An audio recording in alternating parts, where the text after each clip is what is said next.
What is up, guys? Welcome back to the channel. Today I have an update on the Apple Watch Ultra 2 Satin Black Edition. So I know that the Apple Watch Ultra 2 has been out for like 3 years now.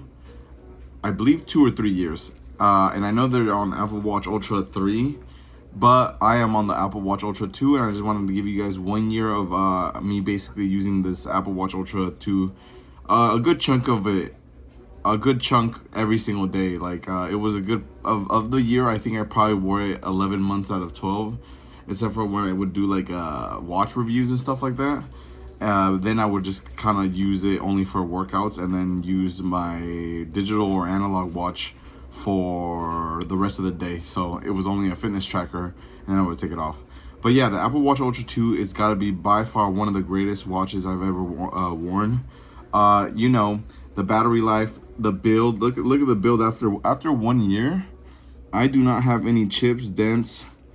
None of the case is still holding up well. Take a look for yourself. I don't see any noticeable damage. I never had like a case on the actual Apple Watch Ultra. I just kind of had like different bands, but I never actually got like a protective case for it or a screen protector. It's kind of just basically just in the nude like this. But after so my charging routines with the Apple Watch Ultra 2 have been every other day I will put it to charge for the whole night. So like I'll put it to charge at 10 p.m. and I'll take it off the charger at like 7 a.m., 6:30 a.m., 5:30 a.m. sometimes. I'll use it throughout that whole day. Then I will use it another whole day. And then that second day at night is when I'll put it back to charge. So on average, it was getting me 2 full days of usage. Let me just get to the settings over here, and I can let me see. I can show you guys the battery life, or the battery health. Sorry. So yeah, that's basically what I'm saying. Like, today is the day. I took it out of the charger at like 7 in the morning. I've been wearing it not non-stop because I did come home and I was taking a nap and stuff like that, but this will probably last me another day and a half.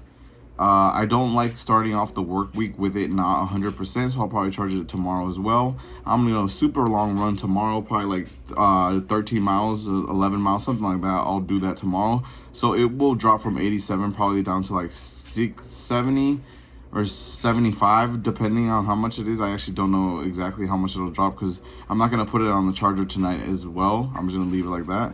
The battery health, after 1 year, we are at 100% capacity. So 1 year has not dropped any capacity. So that's really, really cool. Really, really neat. I do use this optimized charge limit, but I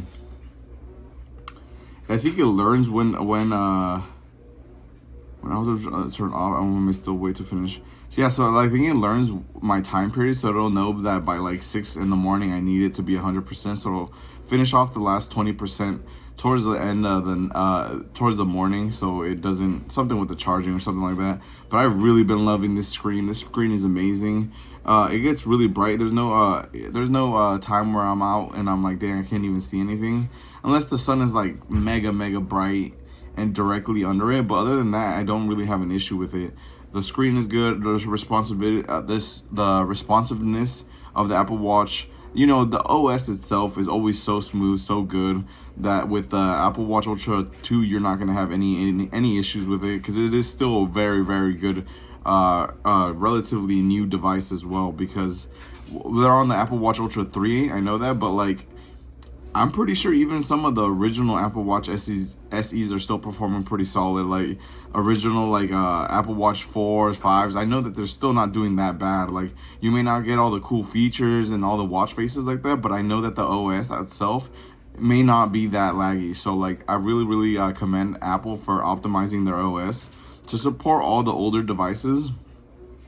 Me personally, I kind of wish, or not wish, but I'm happy with my purchase.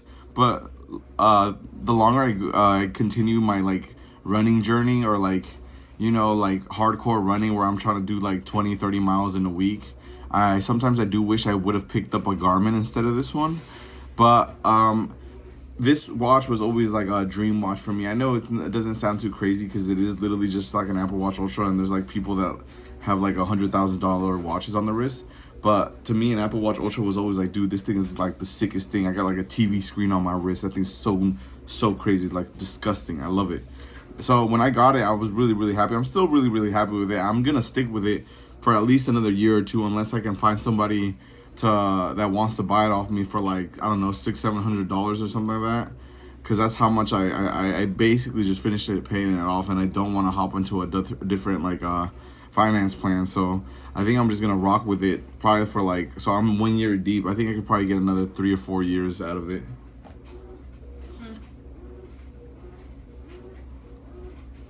Yeah, so I'm pretty sure I could get another 3 or 4 years out of it. For sure. First year in and we still have 100% battery health. That's just crazy. That means that hopefully by year 2 maybe I'll drop to 95. I don't know for how long we're going to be able to stay at 100% battery health, but if we can ride the 100% battery health for like another couple years, then I just don't see a reason for me to upgrade it. I can just continue using this one, because the battery life with iOS 26 did deteriorate a little bit, but that was just the first couple days of iOS 26. So I think the watch was trying to readjust itself and, you know, cache all its apps and stuff like that, you know, get everything situated so it knows where everything is at. Later on, towards after a week of installing iOS 26, it kind of balanced out to like what I said, like 2 days of full battery life. And I think that before I was getting maybe 2.5.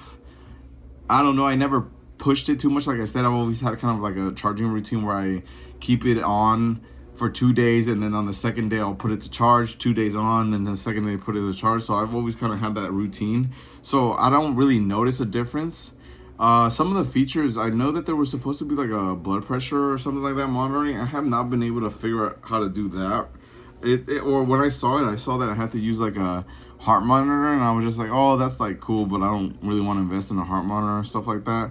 But honestly, I've really loved the watch. If you guys can, I've seen them starting to dip a little bit below in price. Like I think I've seen like $499 price drop like that and stuff like that. So like if you guys are really interested in the Apple Watch Ultra 2, I personally can't attest for an Apple Watch Ultra 3 because I've never used it, but I know that the Apple Watch Ultra 2 is gotta be by far one of my most favorite Apple Watches that I've worn. I've had the original, the second, well, not the first Apple Watch. I think it was the second Apple Watch 2. I broke that. I had the Apple Watch SE. I gave that one away. I got the Apple Watch. Yeah, so I got the Apple Watch SE, and then I got this one. So I've had 3 Apple Watches that I can remember. But before that, I've always worn a watch. No, even if it wasn't like an Apple one, it was always had something on me, like a Casio. Yeah, probably just Casio, because they're the cheapest ones, and I like their G-Shock line and stuff like that. And I've always kind of been navigated towards digital watches. I always thought it was cool. I always thought it was like, I don't know, kind of techie to have like a nice watch on your wrist, like a digital one, and you like with all the complications. I love complications. Like for me, these complication 6 right here are my most used, and I need them all there. So my battery life, at a glance, I know how much I have left, so I know whether I should charge sooner or later. My heart rate, I like knowing every so often. Calculator, I'm always inputting like little calculations and like I come up during the day or something like that. Date and time, of course, I need that. It wouldn't be a watch if it wasn't telling the time. The date is really nice too. Messages, you know, if I ever get a text message throughout the day, I can quickly just press on it and send a voice message. My activity, I like to close out these rings as much as I can, so I like knowing where I'm at throughout the day. And then my Nike Run Club start app. So like if I start my run, I'll click that button, it'll start the run, and I'll shoot it to Strava so that I can it can sync up throughout my platforms that I use. So yeah, I've really been loving the Apple Watch Ultra 2 Satin Black 1 year in. I hope if you guys have this watch, you guys have been loving it too. If not, please let me know down in the comments why. And if you guys have any other suggestions for bands and stuff like that, please let me know down in the comments below. I'm always open to getting a band. They're really cheap. So yeah, I appreciate all you guys' support and love and stuff like that. And I'll see you guys in the next one. Peace.